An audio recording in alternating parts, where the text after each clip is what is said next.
ونصلي ونسلم على رسوله الكريم أما بعد أعوذ بالله من الشيطان الرجيم بسم الله الرحمن الرحيم أسمع بهم وأبصر يوم يأتوننا لكن الظالمون اليوم في ضلال مبين وأنذرهم يوم الحسرة إذ قضي الأمر وهم في غفلة وهم لا يؤمنون إنا نحن نرث الأرض ومن عليها وإلينا يرجعون صدق الله العظيم. سر محترم پیچھے ذکر تھا کہ عیسائیوں کے مختلف گروہ ہو گئے اور وہ شرک و کفر میں مبتلا ہو گئے.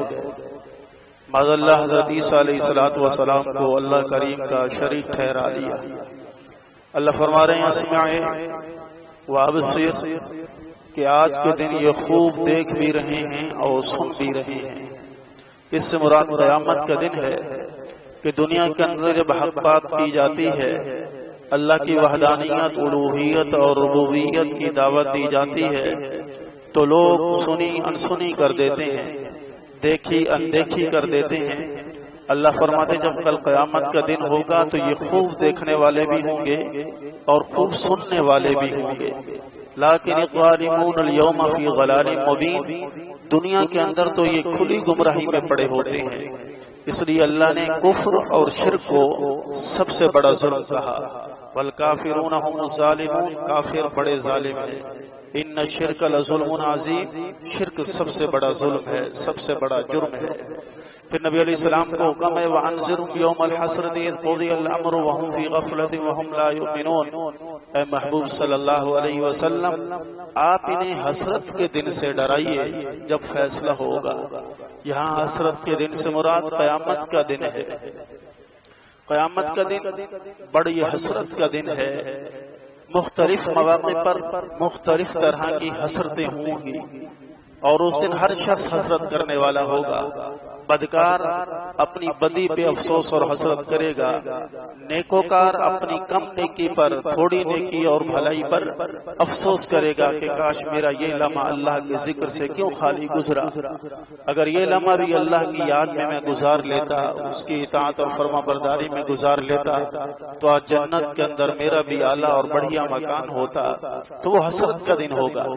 لیکن یہاں حسرت جو مراد لی گئی ہے، حضرت سیدنا ابو سعید خدری رضی اللہ تعالیٰ عنہ فرماتے ہیں کل قیامت کے دن حشر کے میدان میں جب سارے جنتی جنت میں اور جہنمی جہنم میں پہنچ جائیں گے، رسول اللہ صلی اللہ علیہ وسلم نے فرمایا چت کبرے مینڈے کی شکل میں موت کو لایا جائے گا.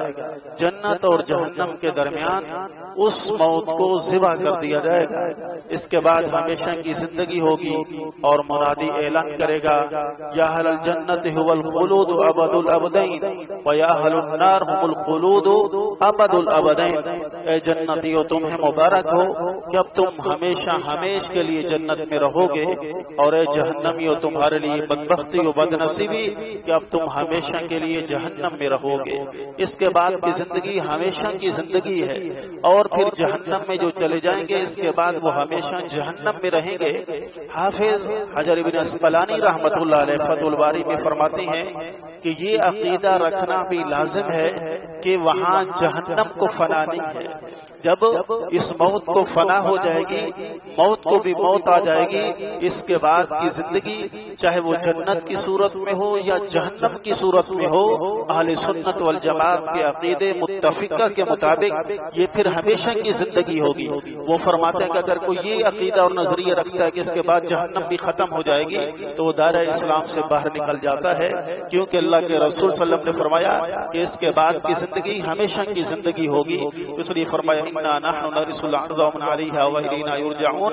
پھر کسی کے ملک اور ملک نہیں رہے گی. اس دنیا کے اندر تو مجازی ملکیت ہوتی ہے، ملکوں کے مجازی بادشاہ ہو چکی ہے، لیکن اس دن یہ مجازیت بھی ختم ہو جائے گی. سارے ملک اور ملک وہ اللہ کریم کی ملکیت میں آ جائیں گے، اللہ ہی ہر چیز کے وارث ہو جائیں گے.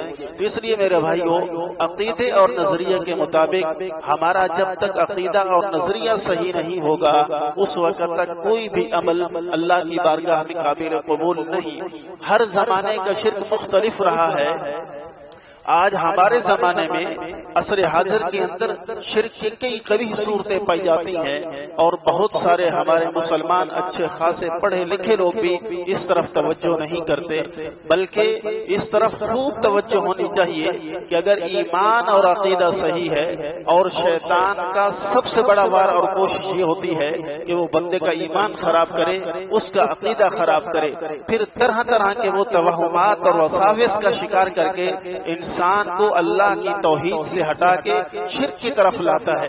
آج ہمارے زمانے میں لوگوں نے نبی کو خدا کا درجہ دیا، کوئی نبی اور رسولوں سے مدد مانگ رہا ہے، کوئی حضرت علی سے مدد مانگ رہا ہے، کوئی حضرت حسن حسین سے مدد مانگ رہا ہے، کوئی پیر فقیر سے مدد مانگ رہا ہے، کوئی مزاروں پہ جھک رہا ہے، کوئی قبروں پہ جھک رہا ہے، کوئی حجر اور شجر پہ جھک رہا ہے، کوئی دھاگوں کو پہن رہا ہے، کوئی کڑوں کو پہن رہا ہے، کوئی ایسے بھی ہیں کہ بڑی خوبصورت گاڑی لے کے اس پہ جوتے لٹکا رہے ہیں، کوئی ہنڈیاں رکھ رہے ہیں۔ یہ سب شرکیہ امور میں سے ہیں۔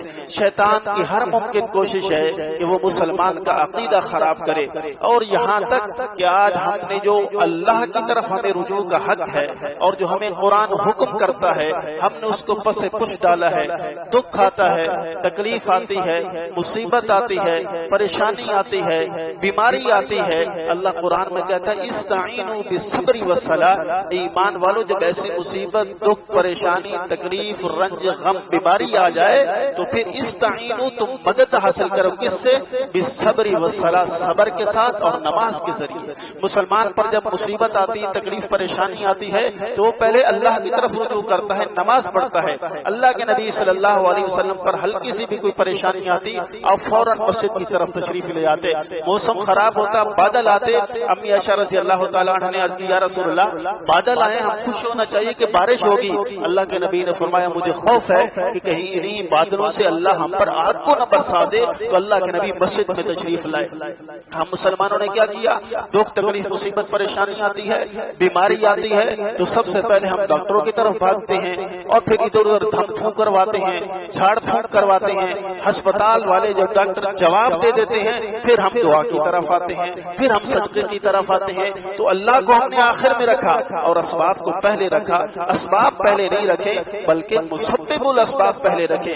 دکھ، مصیبت، پریشانی آئے، بیماری آئے، پہلے نماز کے ذریعے اللہ سے رجوع کیا جائے، پھر صدقہ کیا جائے، پھر علاج کیا جائے۔ علاج سے منع نہیں ہے، علاج بھی سنت نبوی ہے، لیکن پہلا حق کس کا ہے؟ وہ اللہ کا ہے۔ اس لیے اپنے عقیدے صحیح کیجئے، اپنے نظریے صحیح کیجئے، عقیدہ صحیح ہوگا تو انشاءاللہ چھوٹے سا چھوٹا اچھا عمل، بھلائی اور خیر والا عمل وہ ہمیں نفع دے گا، اور خدا نخواستہ عقیدہ خراب ہوا تو پھر پہاڑوں جیسی نیکیاں بھی کچھ نہیں کر سکیں گی۔ اس لیے فرمایا پھر اس دن حسرت ہوگی، اور اس دن کی حسرت کچھ فائدہ دینے والی نہیں۔ پھر کیا پچھتائے ہود جب چڑیا چگ جائیں کھیت۔ اللہ صحیح عمل کی توفیق عطا فرمائے۔